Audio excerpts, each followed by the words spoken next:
जय श्री कृष्णा दोस्तों। और देखिए, शमशान भैरवी मृगाक्षी के पार्ट 1 में अभी तक आपने सुना था कि बलिदान के लिए उसको लेकर के आ चुके हैं। अब आगे की कथा में आपको जो सत्य कथा है उसके बारे में आगे मैं अब आपको बताता हूँ पार्ट 2 में। मैं समझ गया कि यह बलिदान का समय है। भैरवी ने जो कुछ तांत्रिक क्रिया संपन्न की है उसके समापन के लिए नरबलि आवश्यक है, और इस बार दुर्भाग्य से बलिदान हेतु मेरा चयन हो गया है। मैंने यह भी पढ़ा था कि बलिदान से पूर्व मनुष्य को सर्वथा नग्न कर उसको स्नान करा करके मंत्रों से पवित्र किया जाता है, और इसके बाद उसके रक्त की आहुति यज्ञ में दी जाती है। मैं अपने आप को नियंत्रण में ही नहीं रख पा रहा था। टांगें उस थप्पड़ के आघात से कांपने लगी थी, और मैं लड़खड़ाती टांगों के से नीचे बैठने होने वाला ही था कि उस औघड़ ने मेरी बाँह पकड़कर संभाल लिया, और मैं गिरता गिरता पुनः स्थिर हो गया। मैंने दर्द से बोझल आंखें उठाकर उस औघड़ की ओर देखा तो मेरा रहा सहा खून भी जल सा गया। उसका चेहरा लाल सुर्ख हो रहा था। आंखों से जैसे अंगारे बरस रहे थे। वो मेरी तरफ तीक्ष्ण और पैनी दृष्टि से ताक रहा था, जैसे बिल्ली शिकार करने से पूर्व चूहे की ओर ताकती है। मैंने उचटती निगाहों से अपने चारों ओर खड़े उन औघड़ यमदूतों की ओर देख सभी उस क्षण की प्रतीक्षा कर रहे थे जब मेरे बलि दी जाने वाली थी। हो सकता है बलि देने से पहले मेरा मांस प्रसाद के रूप में उन औगड़ों को वितरित कर दें, और उस मांस की लालच में वे लपलपाती मुद्रा में खड़े थे। पता नहीं उस क्षण में कितने कितने विचार, कितने कितने भाव में जो थे मेरे मानस में कौंध गए, और किस प्रकार मैंने अपने आप को नियंत्रित किया। आज भी इन पंक्तियों को कहते सुनाते हुए वो दृश्य स्मरण कर मेरा हाथ जो वो थरथरा जाता है, हृदय कांप जाता है। कुछ क्षणों के बाद औघड़ ने संकेत सा किया तो सामने खड़ी एक भैरवी जल का कलश लेकर के आ गई, और वो कलश औघड़ के हाथ में थमा दिया। औघड़ ने कलश को हाथ में लेकर संकल्प सा भरा 3 अंजनी जल काल भैरव को समर्पित किया, और फिर वह कलश अपने हाथों से उठाकर मेरे सर पर उड़ेल दिया। मैं सर्वथा नग्न खड़ा पहले से ही अंदर से कांप रहा था। यह ठंडा बर्फ सा पानी गिरते ही पूरा शरीर भीग गया, और उस बर्फीली पानी से रक्त, जो शरीर का रक्त था, वो जमता हुआ सा महसूस हुआ। उन्होंने बलिदान से पूर्व मुझे स्नान करा दिया था। मैंने जो कुछ सोचा था वैसा ही हो रहा था।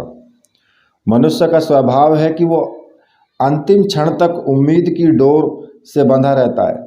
शायद मेरे पागल प्राणों ने ऐसी ही कोई अज्ञात उम्मीद की डोर पकड़ रखी होगी कि शायद मेरा बलिदान ना किया जाए। एक भैरवी के औघड़ के ही संकेत पर आगे बढ़कर के उसने कंधे पर रखे लाल वस्त्र से मेरे शरीर को पोंछना शुरू कर दिया। बाल, सर और शरीर के प्रत्येक अंग को उसने रगड़ रगड़ कर पोंछा, और फिर एक ओर हट गई। औघड़ ने खड्ग हाथ में ले लिया जो उसके कमर में बंधा हुआ था। उसके संकेत पर 2-3 युवकों ने लकड़ी के लट्ठों पर घी उड़ेल दिया। घी के स्पर्श से वो सूखे हुए लकड़ी के लट्ठे जल्दी ही जलने लगे, और देखते ही देखते अग्निकुंड में चारों ओर ऊंची ऊंची आग की लपटें निकलने लगी। वो 5-6 फुट ऊंची लपटें मुझे लील जाने को व्याकुल थी। मेरी अंतिम घड़ी आ गई थी। मन में एक विचार के लिए हताशा पैदा हुई कि मेरी अधोगति हो रही है, और यह अकाल मृत्यु के बाद भी मेरी आत्मा भटकती रहेगी। एक क्षण के लिए मेरा बचपन मेरी आंखों के सामने तैर गया, जब मेरे माँ बाप ने मेरे बारे में कैसे कैसे सपने संजोए होंगे। वे मुझे पढ़ा लिखाकर उच्च स्तर का इंजीनियर बनाना चाहते थे। उनका शतांश कार्य भी हुआ नहीं और मेरी मृत्यु की घड़ी निकट आ गई। सामने मृत्यु खड़क के रूप में खड़ी हुई थी और माँ बाप का दुलारा, पत्नी का एकमात्र सहारा। इस प्रकार से इन औगणों के बीच घिरकर अकाल मृत्यु को प्राप्त हो जाएगा, ऐसी तो किसी ने कल्पना ही नहीं की होगी। कुछ समय तक वो मेरी राहें देखेंगे। पत्नी जो है पल प्रति पल जो है मेरा इंतज़ार करेगी, मगर साल 2 साल बीतने के बाद भी मैं जब घर नहीं पहुंचूंगा तो सभी हताश और निराश हो जाएंगे, मुझे खोया हुआ मान लेंगे और हजार हजार आशंकाएं उनके मन में व्याप्त हो जाएंगी। वो बेचारी सुधा के तो हाथों की मेहंदी भी भली प्रकार से सूखी नहीं होगी, उसकी मांग का सिंदूर भी अभी तक ज्यों का त्यों ताज़ा होगा। उसने वैवाहिक सुख और पति सुख का एक क्षण भी भली प्रकार से अनुभव नहीं किया और उसे भरी जवानी में विधवा हो जाना पड़ेगा। खैर, मैंने एक क्षण के लिए इन सारे विचारों को झटक कर मस्तिष्क से अलग कर दिया। अब इन बातों को सोचने से क्या लाभ? मेरी अकाल मृत्यु मेरे सामने है।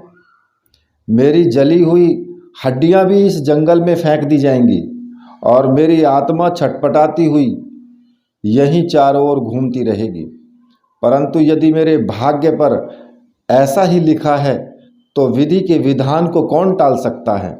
और मैंने अपने आप को नियति के सामने असहाय सा खड़ा कर दिया।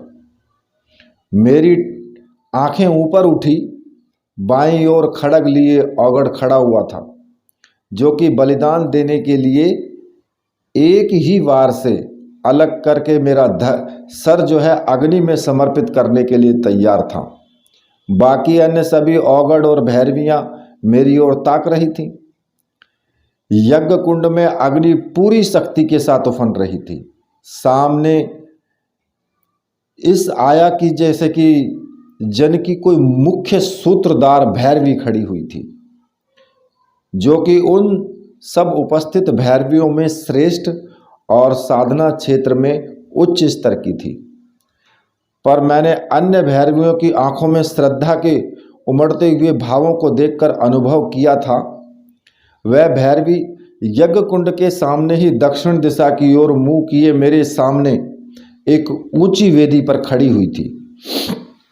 उसके चेहरे पर विजय का गर्व, जैसे कि गर्व का भाव था और साधना की पूर्णता का अहम भी। लंबे खुले अनावृत बाल पीछे की ओर उसकी पिंडलियों को छू रहे थे। सामने लाल कंचुकी में उसका पूरा यौवन पूरी तरीके से दब भी नहीं पा रहा था। खुला हुआ वक्ष स्थल, हंसगत ग्रीवा उसके सौंदर्य को 4 चांद लगा रहे थे। कमर पर मृग चर्म लपेटा हुआ था और उस पर एक लाल रेशमी दुपट्टा कमर में बांधा हुआ अत्यंत ही सुंदर और आकर्षक प्रतीत हो रहा था। घुटने और उसके नीचे का भाग सर्वथा नग्न था। उर्वशी की तरह अद्वितीय सौंदर्य की साम्राज्ञी भैरवी इतनी जल्लाद और क्रूर होगी, इसकी तो कल्पना भी नहीं की जा सकती थी। पढ़ा था कि नारी हृदय से कोमल और संवेदनशील होती है। मातृत्व का भाव स्वभाव से ही उनके हृदय में हिलोरे लेता है। प्रभु ने नारी की सृष्टि भी कोमल भाव से ही की है। अतः वह संभवतः मृदु, संवेदनशील, भावक और मधुर होती है। परंतु यहाँ पर तो सब कुछ बेमानी और व्यर्थ सा लगा। नारी का यह रूप भी हो सकता है, इसकी तो मैंने कल्पना भी नहीं की थी। सुना है कि नारी जब प्रतिशोध लेती है तो वो किसी को बर्बाद कर सकती है, पर यहाँ पर तो प्रतिशोध जैसी कोई बात ही नहीं थी। इससे पूर्व तो इसका मेरा कोई साक्षात्कार भी नहीं हुआ था, ना ही मैंने इसका किसी प्रकार से कोई अहित ही किया है। मेरी आंखें उस भैरवी के चेहरे पर स्थिर थी और मन में विचारों का भयंकर चक्रवात घूम रहा था। दूसरे ही क्षण मैंने सिर को झटक कर उन विचारों को से जो है अपने आप को मुक्त किया और पूरी क्षमता के साथ आंखें उठाकर उसको देखा। जो मेरे सामने सुंदर वेदी पर खड़ी हुई थी, जिसके हाथों में एक रिक्त पात्र था। संभवतः मेरा सिर खड्ग से अलग करने के बाद गर्दन से निकलने वाले रक्त से वह रक्त वो जो पात्र था उसको भरकर यज्ञ कुंड में आहुति देने की व्यवस्था हो। अब मेरी आंखों में किसी प्रकार की कोई याचना नहीं थी, न मन में किसी प्रकार का भय और हड़बड़ाहट थी। मैंने अपने आप को मृत्यु के लिए तैयार कर लिया था और पूरी क्षमता के साथ अपने पांवों पर मैं खड़ा था। मैंने एक नज़र में उपस्थित सभी औघड़ और भैरवियों को देखा, फिर किंचित मुस्कान के साथ अपनी दृष्टि सामने खड़ी भैरवी के चेहरे पर टिका दी। उसकी तेजस्वी और कमलवत आँखों से मेरी आंखें टकराई और कुछ क्षणों के तक वह इसी प्रकार मुझे देखती रही।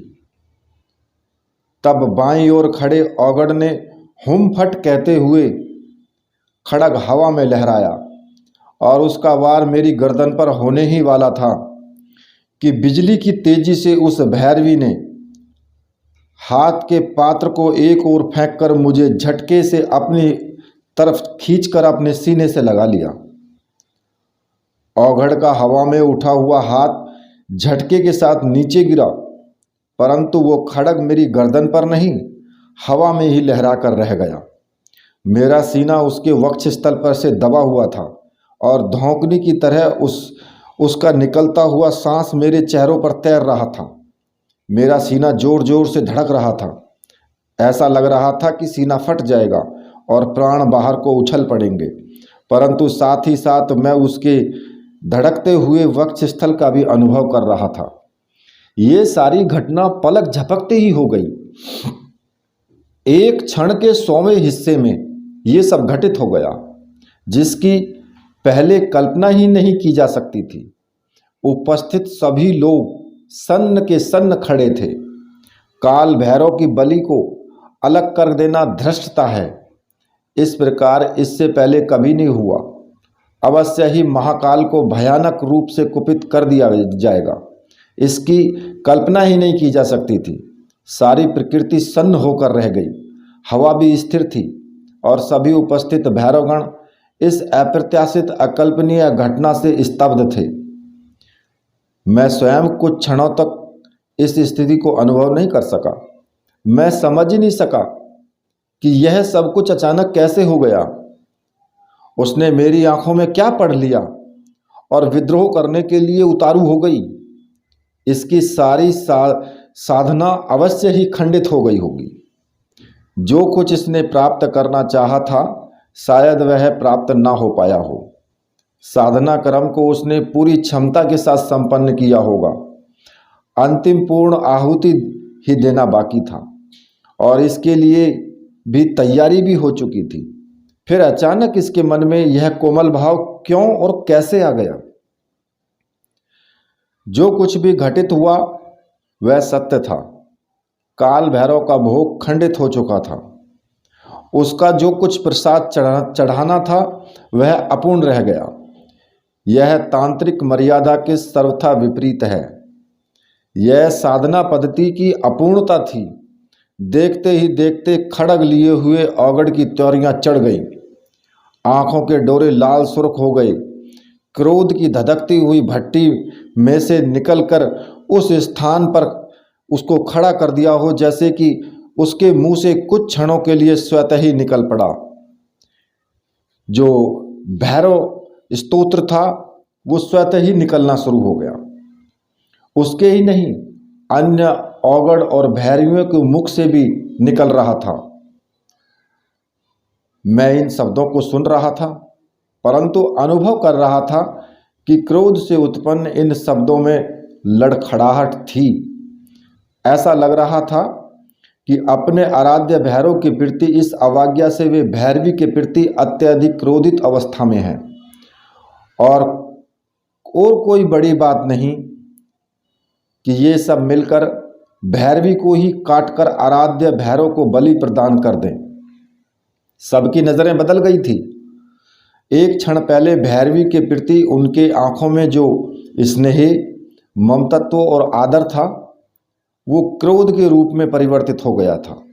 सभी की नज़रें उस भैरवी के ऊपर टिकी हुई थी, जिनमें आश्चर्य था, क्रोध था और प्रतिशोध था। इस आकस्मिक वातावरण से वह भैरवी भी बेखबर नहीं थी। वह सब कुछ समझ रही थी। उसकी बाएं भुजा के घेरे में मैं आबद्ध था और अभी तक वह मुझे अपने सीने से लगाए हुए थी। उसका दाहिना हाथ स्वतंत्र था और उसकी नज़रें वहाँ उपस्थित सभी भैरवियों और औगणों पर थी। मैं भैरवी के हृदय की उत्तरोत्तर बढ़ती हुई धड़कनों को अनुभव कर रहा था। वह भी यह समझ गई होगी कि हो सकता है क्रोध में पागल ये औगड़ उसकी ही बलि दे दे। हो सकता है इस आगंतुक की जगह उसके सिर का रक्त ही आहुति के रूप में समर्पित कर दें, क्योंकि भैरव को बिना भोग लगाए कोई भी कृत्य पूर्ण नहीं होता और अपूर्ण कृत्य सारे औगड़ों के लिए कष्टदायक और मृत्यु सूचक होता है। सभी उपस्थित औगड़ और भैरवियों पर आती हुई विपत्ति और मृत्यु से तो एक भैरवी की बलि ही ले लेना ही उचित है।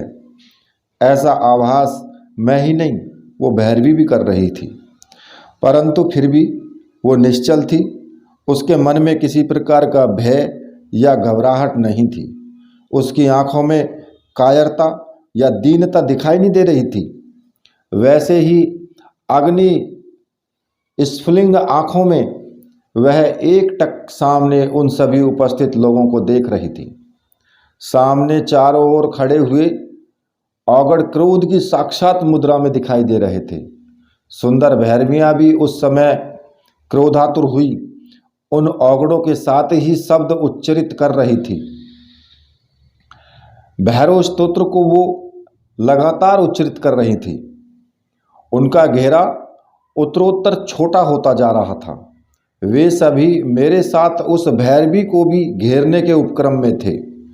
मेरी आशंका सच प्रतीत हो रही थी कि काल भैरव की क्षुद्र शांति के लिए उस भैरवी की बलि दी जानी निश्चित थी और इसलिए उन्होंने चारों ओर छितर कर गोल घेरा सा बना लिया था और धीरे धीरे घेरे को छोटा करते हुए आगे की ओर बढ़ रहे थे कि भैरवी भाग न सके। मैं समझ रहा था कि भैरवी के सामने एक कठिन चुनौती थी। उसने वह चुनौती ले ली थी जो सर्वथा अप्रत्याशित थी। इसमें कोई शक नहीं कि वह कई साधनाओं में सिद्ध रही होगी, कई तांत्रिक साधनाओं में वो निष्णांत होगी, परंतु ये औगड़ भी कुछ कम नहीं होंगे। शायद भैरवी से कुछ ज़्यादा ही जानते होंगे। इसलिए भैरवी का भागना या बच जाना कठिन सा प्रतीत हो रहा था। यदि भैरवी इन लोगों पर कुछ प्रयोग करे भी तो भी ये कच्ची मिट्टी के बने हुए नहीं हैं। इन्हें भी इन प्रयोगों से बचाव का रास्ता जो है वो ज्ञात होगा और ये सभी निश्चित रूप से बचाव करते हुए भैरवी पर भीषण तांत्रिक क्रिया संपन्न करेंगे और इस प्रकार भैरवी की बलि देकर भैरव को संतुष्ट करने का उपक्रम ये करेंगे। मैंने ऊपर की ओर देखा तो अनुभव किया कि वह भैरवी कुछ विचलित अवश्य हुई, परंतु इतनी नहीं कि वो हताश और निराश हो जाए। उसने एक क्षण के लिए कुछ सोचकर मुझे एक तरफ अपने पास ही खड़ा कर दिया और तन करके खड़ी हो गई, ठीक उसी प्रकार जैसे कि उन्मत्त शेरों में घिर जाने पर शेरनी अग्नि रूप बनकर उनसे भिड़ने के लिए तैयार हो जाती है। उसके चेहरे का रंग धीरे धीरे बदलने लगा। शांति और सौम्यता के स्थान पर क्रोध की उन्मत्तता बढ़ने लगी। करुणा और प्रेम के स्थान पर आंखों में डोरों में जो है ललाई सी आने लगी और उसका सारा शरीर तनकर लोहे सा मजबूत हो गया। मैंने अनुभव किया कि यह भैरवी इस समय मरने मारने के लिए तैयार हो गई है। निश्चय ये अकेली भैरवी इन सारे दुष्टों का सामना नहीं कर सकेगी। शारीरिक शक्ति में ये ज़्यादा बलवान है। तांत्रिक क्षेत्र में भी ऐसी ही स्थिति होगी। ऐसी स्थिति में भैरवी की मृत्यु निश्चित है और संभवतः उसने भी शायद इस बात का अनुभव कर लिया है। अपने आप को एक क्षण के लिए तैयार कर लिया है कि जब मृत्यु होनी ही है तो इस प्रकार दीनता के साथ मरने से क्या तुक है।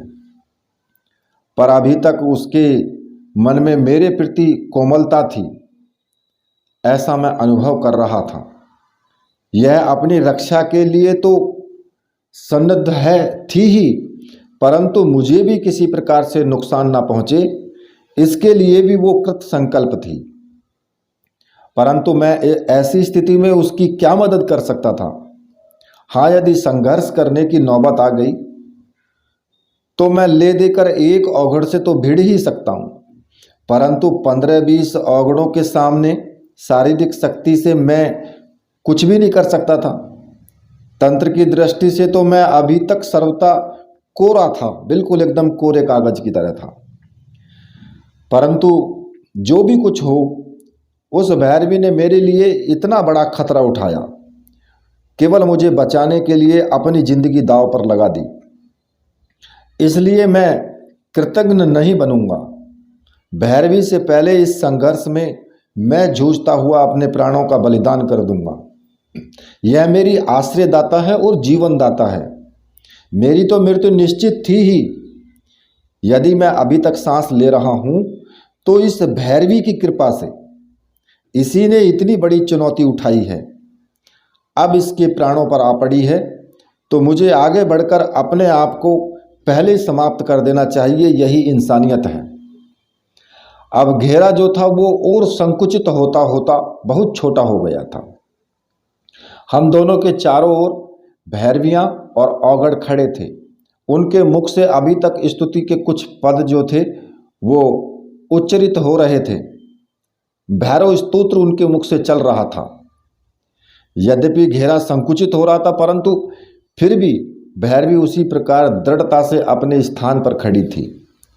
वास्तव में ही मैं उसके साहस और हिम्मत को जो है अनुभव कर एक तरफ जहां प्रसन्नता अनुभव कर रहा था, वहीं दूसरी ओर अपने आप पर ग्लानि भी थी कि वह स्त्री होते हुए भी शेरनी के समान अविचल अपने स्थान पर खड़ी है और मैं एक पुरुष होकर के भी बलिदान के समय कमजोर और कायर हो गया था।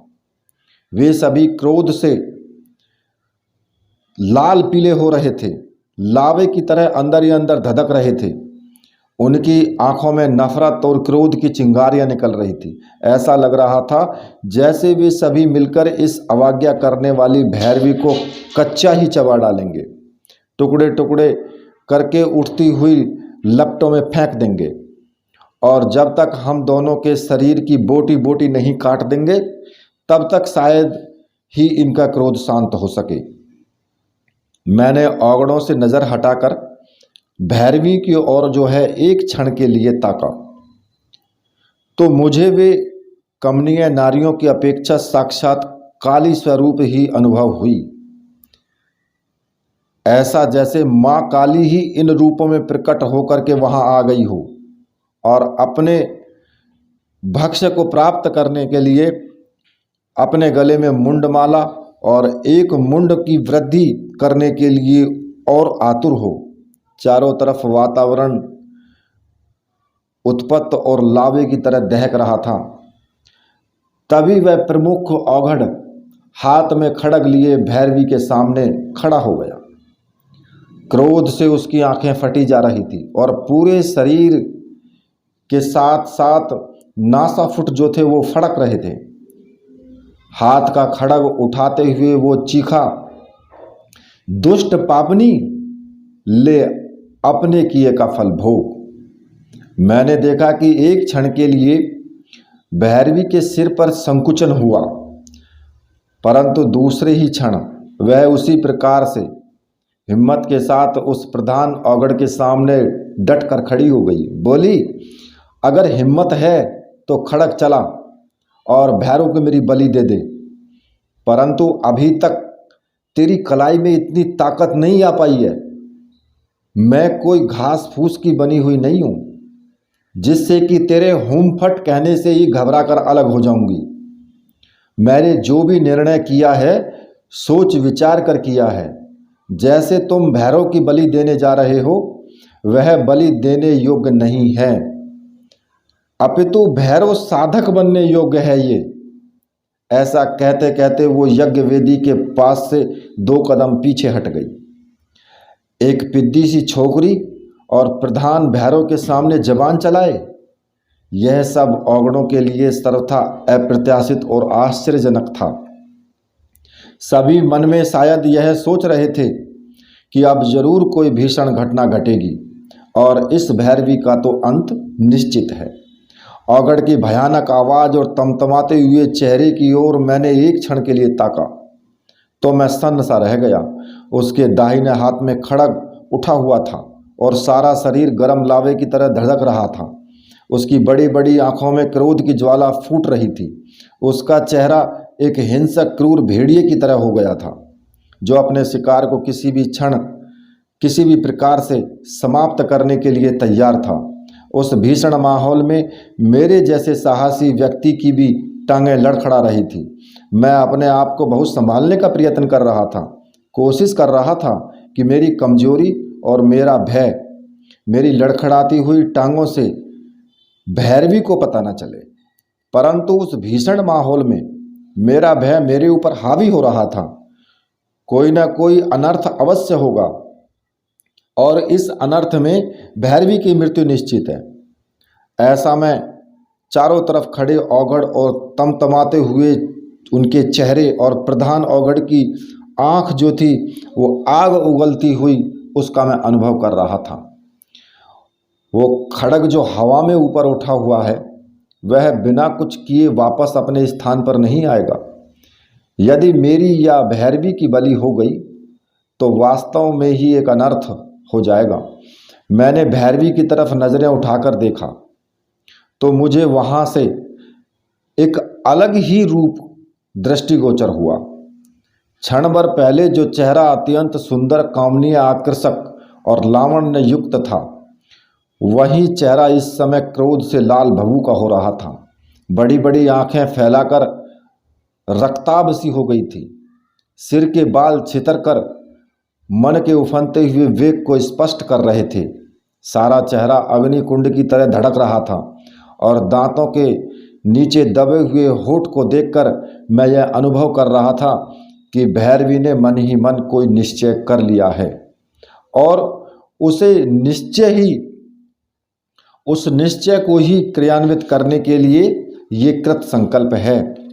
तभी मैंने देखा कि चारों तरफ औगड़ और भैरवियों का जो घेरा था वो संकुचित होता जा रहा है। सभी के हाथ में लंबे लंबे फलदार चाकू आ गए हैं। उस चांदनी रात में वो चाकू लपलपा रहे थे। उनकी तेज धार उस चांदनी रात में भी स्पष्ट दिखाई दे रही थी। मैंने एक क्षण के लिए अनुमान लगा लिया कि ये सभी भैरवी पर टूट पड़ने के लिए आमादा हैं और प्रधान भैरव का एक संकेत पाते ही वे सभी औगड़ भूखे भेड़िए की तरह शिकार पर टूट पड़ेंगे और इस भैरवी के टुकड़े टुकड़े कर हवा में उछाल देंगे। धीरे धीरे ये जो घेरा था छोटे से छोटा होता जा रहा था और सभी के चेहरे पर भैरवी की अवज्ञा है। हुम फट बोलने की वजह से तमतमा रहे थे। सभी की नजरें औगड़ के चेहरे पर जमी थी और वे उसका संकेत पाने के लिए बेताब थे। अन्य सभी औगड़ों के मुख में कुछ कुछ क्षण के उपरांत जीभ लपलपा आती और अपने ही होठों को चाटकर अंदर वो चली जाती। ऐसा प्रतीत हो रहा था कि सभी कई कई दिनों से भूखे हैं और इस स्वादिष्ट कोमल मांस को पाने के लिए और निगल जाने के लिए उतावले हैं। अब घेरा बहुत अधिक संकुचित हो गया था। उन औगड़ों की गर्म निकलती हुई सांसों को मैं स्पष्ट सुन रहा था।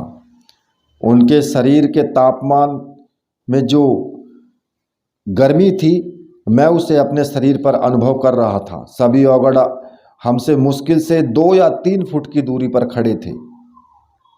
सभी के हाथों में लंबे लंबे फलदार नुकीले चाकू थे और सभी हिंसक पशुओं की तरह बेताल लग रहे थे। प्रधान औगड़ अभी भी क्रोध की साक्षात मूर्ति बना अपने स्थान पर खड़ा था। उसे शायद विश्वास नहीं हो रहा था कि यह भैरवी इस प्रकार से सामने आकर के चुनौती दे देगी और औगड़ के बीच मुझे कुछ करने के लिए बाध्य कर देगी। मैं उसके मन के अंतर्द्वंद को समझ रहा था। अब यदि वह कुछ नहीं करता, इस विद्रोह और अवज्ञा का जवाब नहीं देता है, तो अनुशासन टूटता है और कल कोई भी औगड़ या भैरवी विद्रोह करने के लिए तैयार हो सकती है और यदि प्रहार करता है तो कुछ भी अनर्थ हो सकता है। जिस भैरवी को साधनाएं सिखाई, जिसे उच्च स्तर की साधनाओं में निपुण किया, जो इन सभी औगड़ और भैरवियों में श्रेष्ठ स्तर पर पहुंच गई थी, वही भैरवी विद्रोह कर देगी। एक मामूली से युवक के लिए सारे औगड़ समुदाय से लड़ने के लिए तैयार हो जाएगी और उसे ही चुनौती दे देगी। यह उसने स्वप्न में भी नहीं सोचा होगा। वह शायद इस अंतर्द्वंद में भी उलझा हुआ था कि यह भैरवी इस समय तक साधना के क्षेत्र में जिस स्तर पर है वो सामान्य स्तर नहीं है। उसने उच्च कोटि के क्षेत्र में जिस स्तर पर यह है वो सामान्य स्तर नहीं है। इसने उच्च कोटि की साधनाएं और कृत्याएं सिद्ध कर रखी हैं। पलक झपकते ही साधना के बल पर यह कुछ भी कर सकती है और इन सारे औगड़ों और भैरवियों का मान मर्दन कर सकती है। उसे तो पता ही था कि उसने छुपकर भैरवी को क्या क्या साधनाएं सिखा दी हैं। उच्च कोटि की कृत्या वीरभद्र प्रयोग, विध्वंसक प्रयोग, मारण प्रयोग और अभयचारी प्रयोग उसे सिखा दिए हैं, क्योंकि भैरवी के प्रति उसके मन में दुर्बलता थी। उसने अपनी शक्ति और सामर्थ्य और अपनी साधना का बल देकर भी इस भैरवी को योग्य बनाया होगा। उच्च कोटि की साधनाओं से संपन्न किया, आदित्य मारक तारक शक्तियों से परिचित कराया।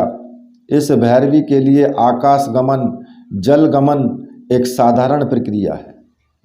यह एक एक क्षण के 100वें हिस्से में विश्व के किसी भी कोने में जा सकती है और यदि चाहे तो अपनी शक्ति और साधना के बल पर पहाड़ को मिट्टी की ढेरी में बदलने की सामर्थ्य रखती है।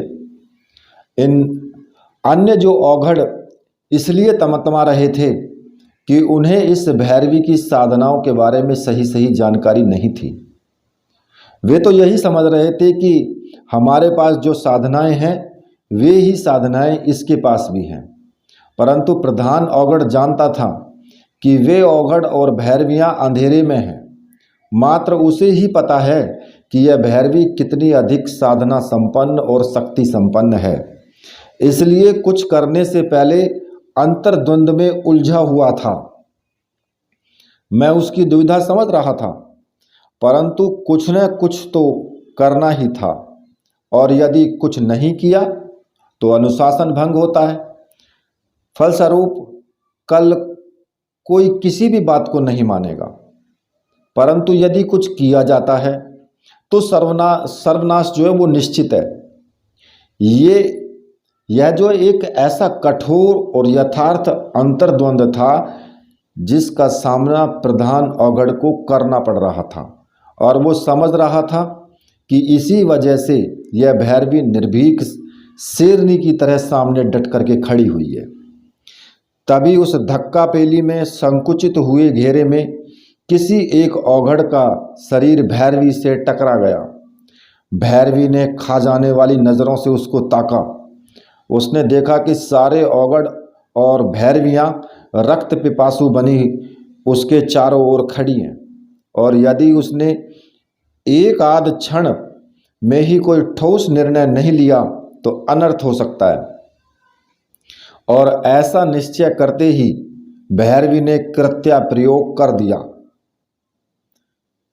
मुझे आज ये पंक्तियाँ लिखते समय या सुनाते समय भी भैरवी के मुख से निकलते हुए उन शब्दों का पूरा पूरा स्मरण है जो उसने बोले थे।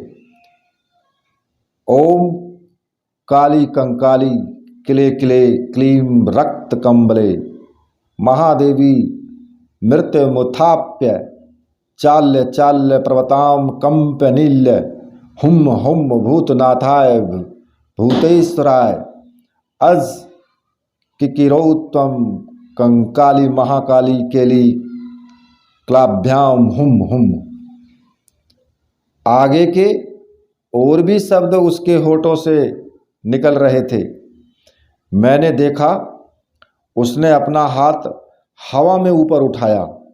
ऊपर उठाते ही उसकी मुट्ठी में पीले पीले कुछ दाने आए और हुम फट कहकर वे दाने अपने चारों ओर बिखेरते ही ऐसा लगा कि एक साथ सैकड़ों बम फट गए हों। जोर की आवाज होने से कुछ भी सुनाई नहीं दे रहा था। चारों तरफ घिरे हुए औघड़ और भैरवियां छितरा गए थे। प्रधान औघड़ उस आकस्मिक और अप्रत्याशित कृत्य से भौचक्का सा हो गया था। कृत्या के प्रयोग से उसके हाथ का खड़ग छिटक करके 4-5 फुट दूर जा गिरा था। उसका सारा शरीर कृत्या के प्रहार से थरथरा रहा था। यद्यपि बाकी सारे औघड़ और भैरवियां तिनकों की तरह उछलकर दूर औंधे मुंह जा गिरे थे, परंतु प्रधान औघड़ उस कृत्या के प्रहार को झेल गया था। यद्यपि इस प्रहार से उसका सारा शरीर कंपित हो गया था, इस समय भी उसके शरीर की थरथराहट में अनुभव कर रहा था। उसके घुटनों में जो कंपन था उसको मैं भली प्रकार से देख रहा था, परंतु फिर भी प्रधान औघड़ साधना संपन्न था। उसके हाथ का खड़ग अवश्य ही छिटक कर दूर जा गिरा था। उसका शरीर उस भीषण प्रहार से थरथरा गया था, फिर भी उसके पांव मजबूती से एक जगह ही जमे थे। यह अनुमान नहीं लगा पा रहा था कि भैरवी प्राणों पर आ पड़ने पर कृत्या का प्रयोग तक कर देगी, परंतु अब तो तीर कमान से छूट चुका था। अब तो बराबरी की बात थी। अब किसी प्रकार की न्यूनता नहीं रखनी है। क्रोध की उन्मत्त अवस्था में प्रधान औघड़ ने दोनों हाथ हवा में लहराए और एक क्षण के अंतराल में ही उसकी दोनों हाथ हवा में लहराए और एक क्षण के अंतराल में ही जो दोनों मुट्ठियां काले दानों से भर गई। शायद उन मुट्ठियों में काली मिर्च या कुछ कोई और ऐसी वस्तु रही होगी और मंत्र बुदबुदाते हुए प्रधान औघड़ ने उन बीजों को भैरवी के सामने ही जमीन पर पटक दिया। पटकते ही भयानक विस्फोट हुआ, जैसे कि सारी धरती फट जाएगी। ऐसा लगा कि मेरे पैरों के पास परमाणु बम का विस्फोट हुआ हो। यह मृत्यु बाण प्रयोग था, जो कि अपने आप में भीषण और कठिन कहा जाता है। भैरवी मुझे खींचकर अपने स्थान से 5 कदम पीछे सरक गई। प्रधान औघड़ के द्वारा मृत्यु बाण प्रयोग से अन्य जितने भी भैरव भैरवियां खड़े थे, वे सब हवा में उछल करके दूर जा गिरे थे। वे सभी अपनी सुध बुध भुलाकर जमीन पर इस प्रकार पड़े थे जैसे कि युद्ध स्थल में मरे हुए सैनिक पड़े हों, परंतु उन्हें संभालने का होश किसी को नहीं था। यहाँ तो दोनों ही अपने जीवन की बाजी लगाए खड़े थे। दोनों ही एक दूसरे पर हावी होने की कोशिश में थे। दोनों ही इस बात के लिए प्रयत्नशील थे कि किसी भी हालत में अपने वर्चस्व को, अपने अहम को, अपने प्रभुत्व को बनाए रखना है। प्रधान औघड़ के द्वारा किया गया मृत्यु बाण प्रयोग इतना भीषण और संहारात्मक था कि जहां हम एक क्षण पहले खड़े थे, वहां 8-9 फीट का गहरा गड्ढा बन गया था। यदि भैरवी मुझे खींचकर 5-7 कदम पीछे न सरकाती तो हम दोनों निश्चित रूप से उस गड्ढे में गिर चुके होते। मेरे कानों के पर्दे फट से गए थे। पूरा वातावरण दिल दहलाने देने वाला था। हवा खामोश स्तब्ध सी हो गई थी। कुछ क्षण पहले जो औघड़ भैरवियां अपने अपने खड़ंग लपलपा रहे थे, वे सारे मृतवत बेहोश पड़े थे। मैं नहीं समझ पा रहा था कि मैं और भैरवी बेहोश क्यों नहीं हुए। अभी तक हम दोनों होश में थे। मेरे लिए यही आश्चर्य की बात थी।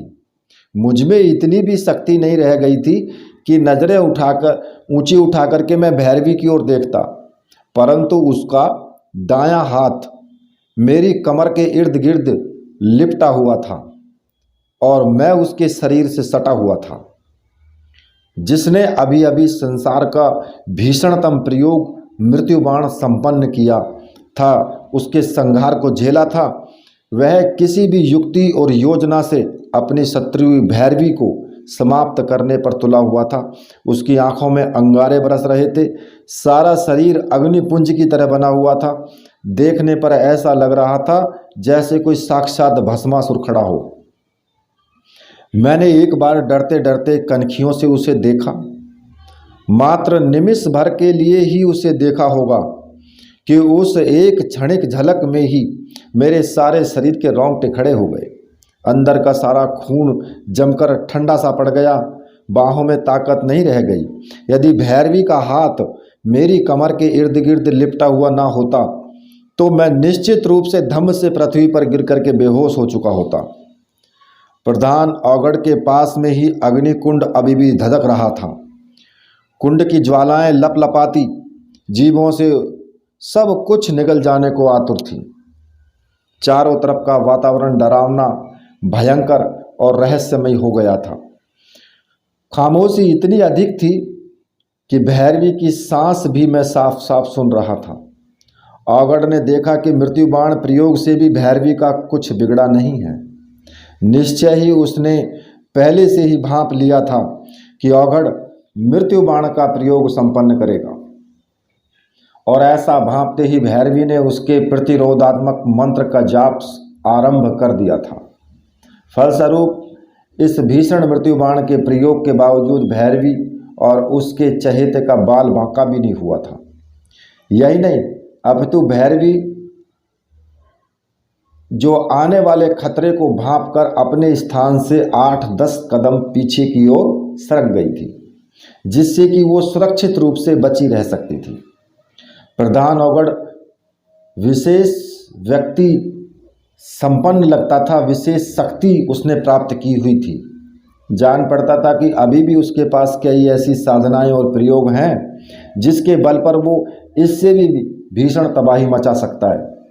परंतु उसने ये समझ लिया था कि सामने भैरवी खड़ी है, वह अब मिट्टी का माधव नहीं रह गई है, अपितु इसमें बचाव करने की और प्रहार करने की शक्ति भी है।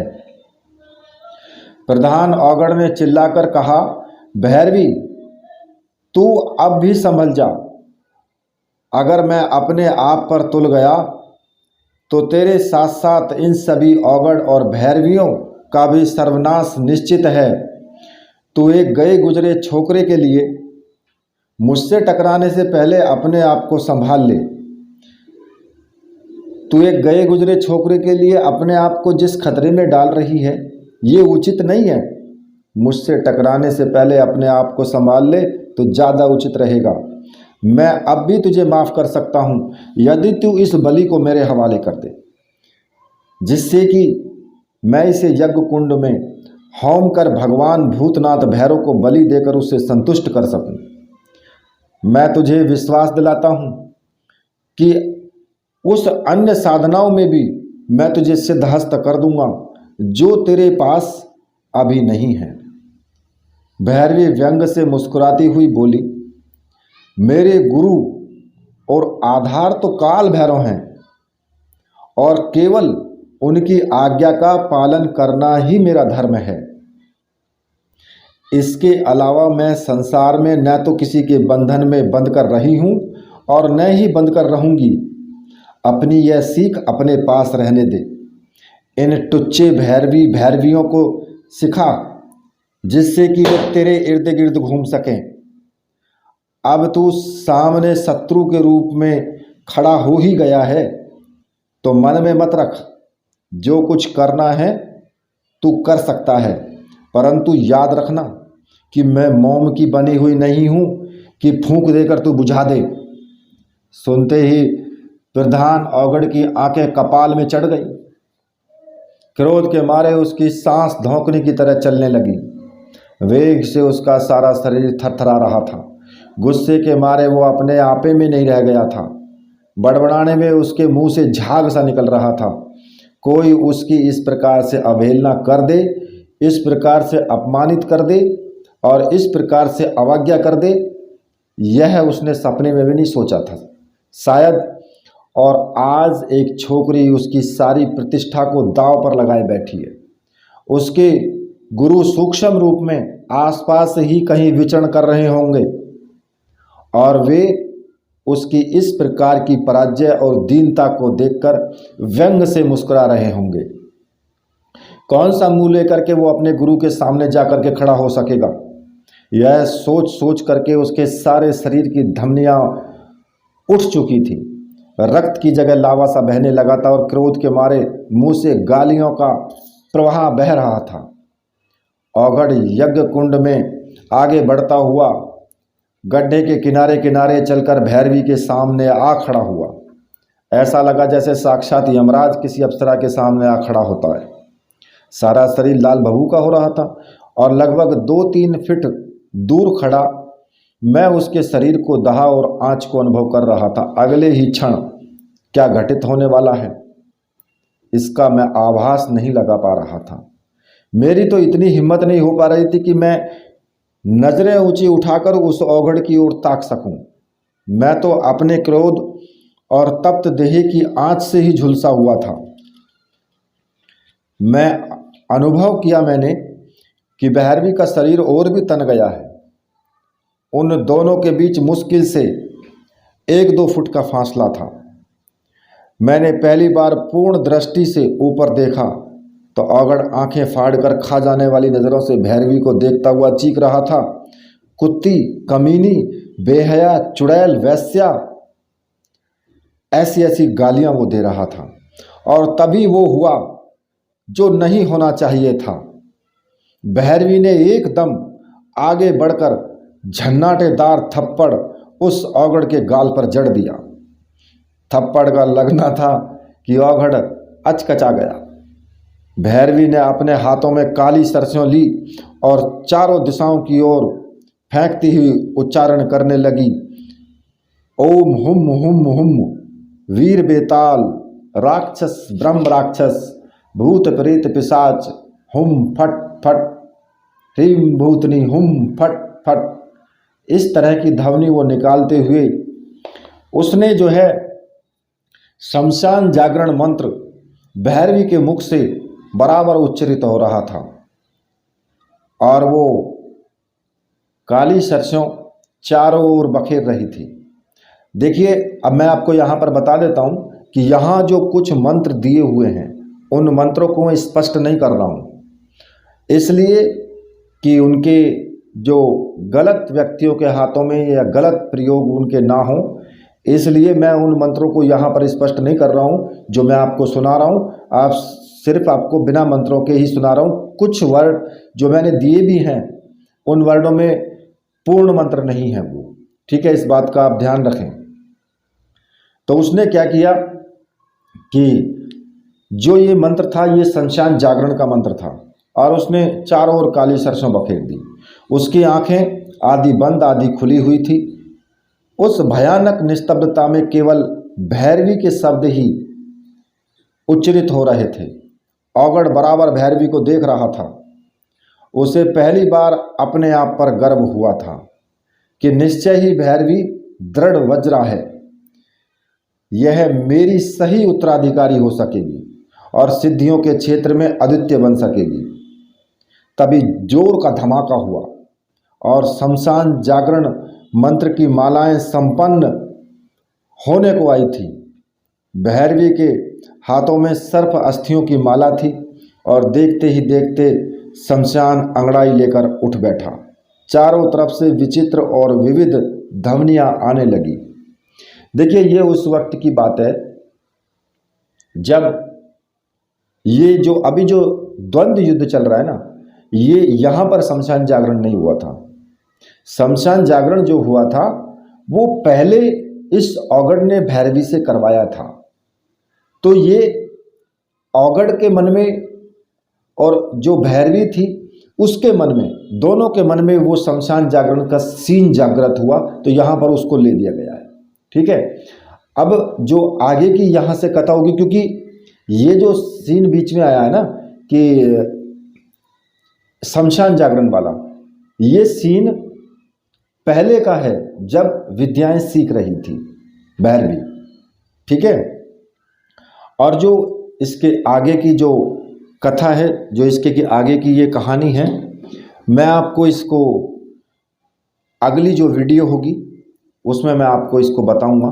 ठीक है, तब तक के लिए मेरे साथ बोलिए, बोलिए वीर बजरंगबली हनुमान जी महाराज की जय, बोलिए मेरे परमहंस गुरुदेव की जय।